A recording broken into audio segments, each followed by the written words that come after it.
Assalamualaikum warahmatullahi wabarakatuh. Pada kesempatan kali ini, saya Fadila Septianingrum akan menjelaskan mengenai transfer antar perusahaan aset tetap yang disusutkan. Transfer aset tetap yang disusutkan.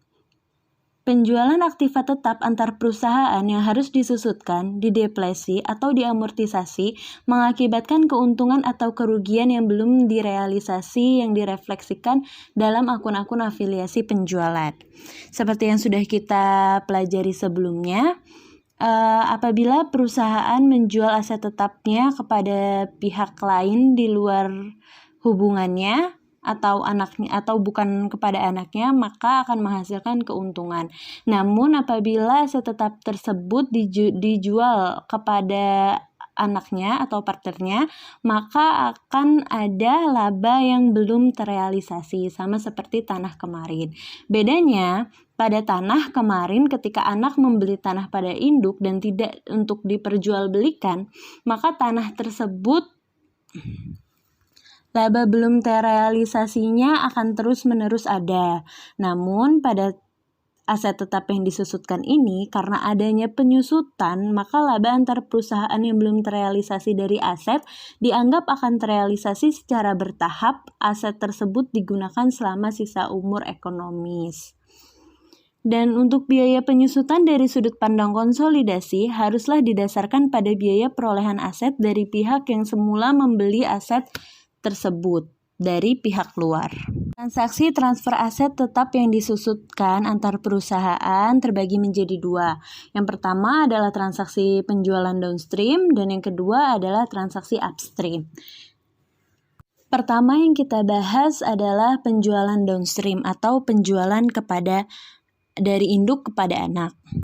Diasumsikan PT Induk menjual peralatan kepada PT Anak yang dimilikinya sebanyak 80% pada 31 Desember 2016 seharga 13 juta rupiah. PT Induk membeli peralatan tersebut 2 tahun yang lalu atau pada tanggal 31 Desember 2014 dengan harga 14 juta rupiah dan telah disusutkan dengan umur ekonomis 10 tahun tanpa nilai sisa. Maka atas informasi tersebut kita dapat menganalisis harga perolehan dari peralatan tersebut sebesar 14 juta dengan akumulasi penyusutan per 31 Desember 2016 adalah tadi harga perolehannya 14 juta dibagi dengan umur ekonomisnya 10 tahun lalu dikalikan dengan 2 tahun karena PT Induk memiliki peralatan itu selama 2 tahun sehingga diperoleh akumulasi penyusutannya sebesar 2.800.000. Maka nilai buku per 31 Desember 2016 14 juta dikurangin 2.800.000 adalah 11.200.000. Dari situ kita dapat menganalisis keuntungan atau kerugian dari penjualan kepada anak. Harga jual PT Induk atas peralatan kepada PT Anak sebesar 13 juta rupiah. Sedangkan nilai bukunya adalah 11.200.000 rupiah. Sehingga terdapat keuntungan dari penjualan tersebut sebanyak 1.800.000 rupiah. Selanjutnya kita mencatat jurnal umum pada tahun 2016. PT Induk mencatat biaya penyusutannya yaitu beban penyusutan pada akumulasi penyusutan sebesar 1.400.000 dari harga perolehannya yang 14 juta tadi dibagi dengan umur ekonomisnya 10 tahun. Lalu ada penjualan peralatan pada 31 Desember 2016 dicatat sebagai kas dan akumulasi penyusutan di debit, kas sebesar 13 juta, harga jual kepada anak, dan akumulasi penyusutan sebesar 2.800.000. Karena peralatan yang dimiliki selama 2 tahun, jadi penyusutannya dikalikan 2, 1.400.000 dikali 2, jadi hasilnya 2.800.000. Lalu perusahaan induk mengkredit peralatannya sebesar 14 juta rupiah sesuai dengan harga belinya, dan terdapat keuntungan penjualan di kredit sebesar 1.800.000. Lalu jurnal untuk PT Anak adalah peralatan pada kas sebesar 13 juta rupiah. Kembali ke topik, kita membicarakan soal konsolidasi atau transfer antar perusahaan. Nah, pada transfer antar perusahaan ini, nantinya laporan keuangan induk dan anak akan dijadikan satu, sehingga keuntungan penjualan terhadap PT induk kepada PT anak ini seharusnya dihapuskan. Dan juga untuk nilai peralatannya yang dicatat oleh PT anak sebesar 13 juta, seharusnya pada saat konsolidasi itu yang dicerminkan adalah 14 juta karena PT induk memilikinya sebesar 14 juta. Kan ini 14 juta sudah dikredit dengan PT induk, jadi nilainya menjadi 0. Namun di PT anak didebit sebesar 13 juta, sehingga kita nanti akan melakukan jurnal penyesuaian atau jurnal eliminasinya di peralatan, menaikkan nilai peralatannya. Dan untuk akumulasi penyusutan di PT induk itu dihapuskan. Lalu di PT anak belum ada akumulasi penyusutan. Bagaimana bisa ada peralatan namun belum memiliki akumulasi penyusutan, sedangkan PT induk mengakuinya sejak 2 tahun yang lalu. Sehingga nanti kita harus memunculkan kembali akumulasi penyusutan tersebut. Selanjutnya kita masuk ke jurnal eliminasi konsolidasinya. Seperti yang sudah kita pelajari sebelumnya, jurnal eliminasi konsolidasi pada transfer aset yang disusutkan tidak jauh berbeda. Cara untuk mencari eliminasi pendapatan dari anak dan eliminasi ekuitas atau saldo investasi sama dengan yang telah kita pelajari sebelumnya. Yang berbeda adalah alokasi laba non pengendali, tapi itu untuk transaksi penjualan yang upstream. Sedangkan untuk downstream sama saja cara mencarinya. Yang berbeda adalah terdapat eliminasi laba belum terrealisasi. Karena tadi terdapat selisih penjualan, akibat penjualan nilai peralatannya berubah dari yang tadinya 14 juta dimiliki oleh induk lalu berpindah ke anak menjadi 13 juta. Nah, dari situ harus kita sesuaikan, maka kita harus mendebit peralatannya sebesar 1 juta rupiah. Tadi seperti yang sudah dibicarakan, kita harus menghilangkan keuntungan penjualannya. Sehingga keuntungan penjualan yang tadi dikredit harus kita debit sebesar 1.800.000 rupiah. Dan kita juga harus memunculkan akumulasi penyusutannya atas pengakuan peralatan yang kita miliki. Maka kita mengembalikan akumulasi penyusutannya dengan mengkredit sebesar 2.800.000 rupiah.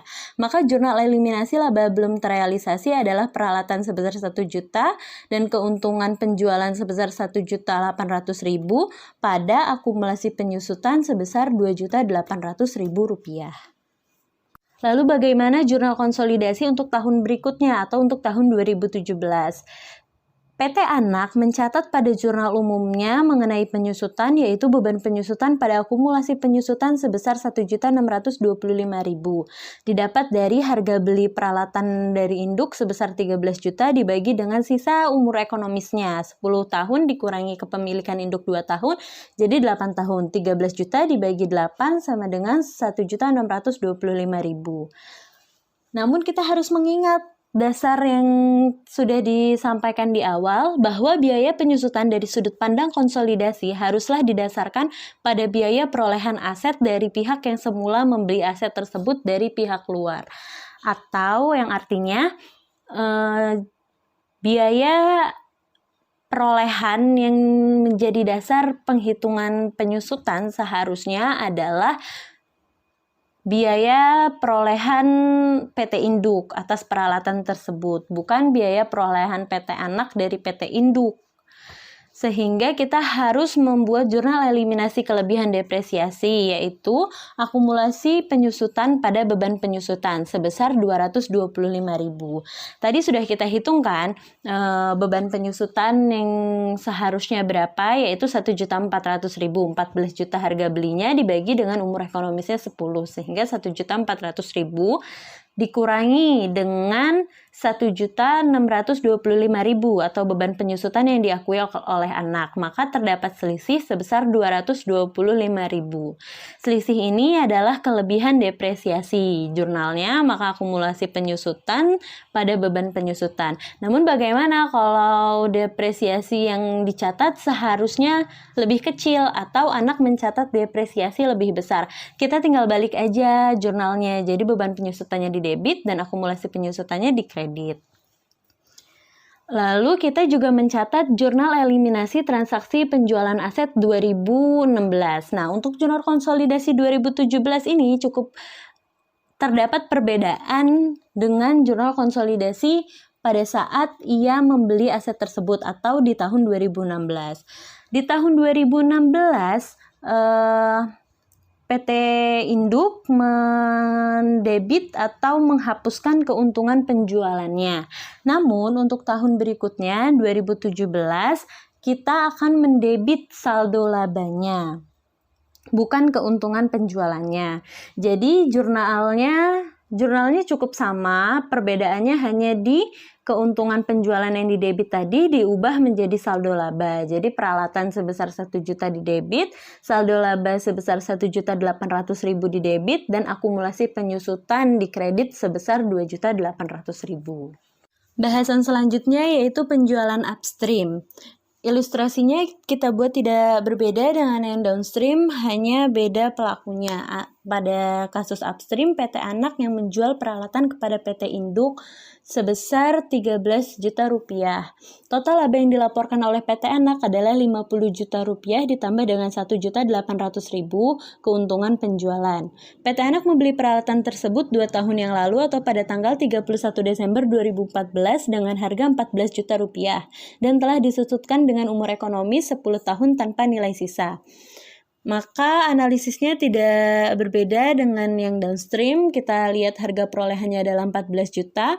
Akumulasi penyusutan per 31 Desember 2016-nya adalah 2.800.000 didapat dari 14 juta dibagi umur ekonomisnya 10 tahun dikalikan dengan 2. Maka nilai buku per 31 Desember 2016 adalah 11.200.000 rupiah.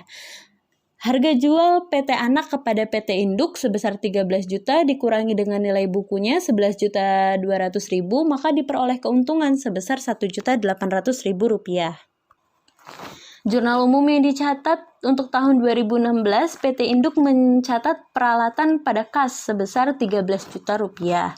Dan PT Anak mencatat beban penyusutan pada akumulasi penyusutan sebesar 1.400.000 rupiah dan penjualan peralatan pada tanggal 31 Desember 2016 yaitu kas, akumulasi penyusutan pada peralatan dan keuntungan penjualan. Kasnya sebesar 13 juta, akumulasi penyusutannya sebesar 2.800.000, peralatannya sebesar 14 juta rupiah, dan keuntungan penjualannya sebesar 1.800.000 rupiah. Ini tidak berbeda dengan yang tadi, hanya dibalik aja, yang tadinya induk yang mencatat menjadi anak yang mencatat. Lalu selanjutnya kita akan masuk ke jurnal eliminasi konsolidasinya. Sama dengan siklus konsolidasi jurnal eliminasi yang kita pelajari sebelumnya, ada eliminasi pendapatan dari anak, eliminasi ekuitas, itu tidak berbeda cara perhitungannya. Yang berbeda di sini terdapat eliminasi laba belum terrealisasi. Eliminasi laba belum terrealisasi pada upstream ini sama dengan eliminasi laba belum terrealisasi pada downstream, tidak terdapat perbedaan. Nah, untuk jurnal eliminasi upstream ini yang berbeda pada eliminasi laba non pengendalinya. Untuk mencari nilai laba non pengendali, maka kita mencarinya dengan cara laba bersihnya dikurangkan dengan keuntungan penjualannya dikalikan dengan persentase non pengendali. Kalau pada konsolidasi biasa, kita kan hanya mencarinya laba bersih dikalikan persentase non pengendali, maka kita dapatkan laba non pengendali di debit untuk eliminasi laba non pengendalinya. Di sini kita harus mengeluarkan keuntungan penjualannya karena di eliminasi laba belum terrealisasi kita sudah mendebit keuntungan penjualan tersebut. Jadi nilainya adalah 50 juta rupiah dikurangi dengan 1.800.000 rupiah dikalikan dengan kepentingan non pengendalinya sebesar 20%, sehingga diperoleh laba non pengendali sebesar 960.000 yang nantinya akan dicatat pada debit. Lalu bagaimana untuk jurnal konsolidasi tahun berikutnya? Pada PT Induk akan mencatat biaya penyusutan sebesar 1.625.000 pada akumulasi penyusutan sebesar 1.625.000. Namun, biaya penyusutan ini seharusnya yang menjadi dasar adalah perolehan awal yang PT anak pertama tadi beli, bukan yang 13 juta rupiah itu. Seharusnya yang menjadi dasar perhitungan adalah 14 juta dibagi dengan umur ekonomisnya 10 atau 1.400.000. Nah, atas perbedaan itu dicatat di jurnal eliminasi kelebihan depresiasi. Akumulasi penyusutan pada beban penyusutan sebesar 225.000. 1.625.000 dikurangin 1.400.000. Ini tidak berbeda dengan cara jurnal eliminasi kelebihan depresiasi pada downstream. Upstream juga caranya sama saja. Lalu terdapat jurnal eliminasi transaksi penjualan aset 2016. Di sini cukup berbeda dengan downstream.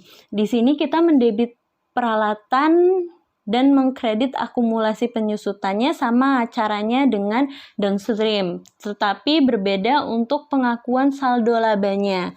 Nah, tadi kan kita pada tahun pertama mencatat keuntungan penjualan sebesar 1.800.000 kita eliminasi. Nah, untuk tahun berikutnya kita bagi sesuai proporsinya.